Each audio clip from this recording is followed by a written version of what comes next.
तो आप सभी का स्वागत है इस चैनल पर। तो ये प्रश्न वर्सेस एग्जाम 2023 में आ चुका है और भविष्य में भी आपको देखने को मिलेगा ये क्वेश्चन। तो इस टाइप को कवर करते हैं कि भविष्य में ऐसी गलती ना हो कि ये प्रश्न हम छोड़ कर आएँ।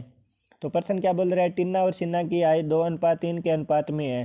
तो यहाँ पर टिन्ना और सिन्हा की आय का अनुपात दिया हुआ है, कितना दिया हुआ है, 2:3 दिया हुआ है। तो यहाँ पर 2:3 लिख लेते हैं।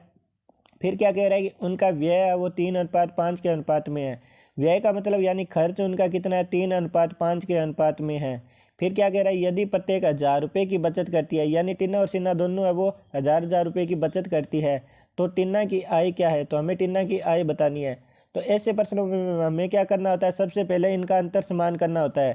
तो अंतर समान करेंगे तो यहाँ पर 3 और 5 का अंतर कितना है, 2 है, और यहाँ पर 2 और 3 का अंतर कितना है, 1 है। तो अब हमें क्या करना है, यहाँ पर 2 करना होगा अंतर 2:3 के बीच में। तो यहाँ पर इनको इंटू 2 से गुना करना होता है।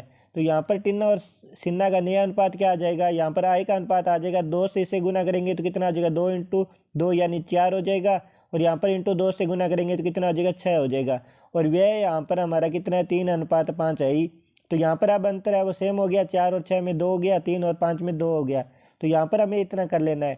अब यहाँ पर क्या होता है कि आय बराबर क्या होता है, आय बराबर होता है बचत प्लस खर्च होता है, यानी बचत प्लस व्यय होता है। तो यहाँ पर बचत प्लस व्यय होता है, लेकिन हमें यहाँ पर बचत है इनकी देखनी है कितनी है। तो हम आय में से अगर हम खर्च घटा दें तो हमारे पास बचत आ जाएगी। तो ये हमारे पास आय है और इसमें से घटा देंगे खर्च को, तो हमारे पास कितनी आ जाएगी, बचत 1 आ जाएगी। यानी सिन्हा भी बचत 1 करेगी और यहाँ पर भी बचत 1 ही हो रही है, यानी बचत बराबर हो रही है। और क्वेश्चन भी यही बोल रहा है कि दोनों बराबर खर्च कर रही है 1000 रुपये। तो यहाँ पर हम कह सकते हैं कि 1 बराबर हमारा कितना है, 1000 रुपये है। यहाँ पर अनुपात में चल रहा है तो 1 बराबर 1000 हो जाएगा, 1 अनुपात बराबर 1000 रुपये है। तो इसने पूछा क्या, टिन्ना की आय। तो यहाँ पर टिन्ना की आय हमारी कितनी है, 4 अनुपात है।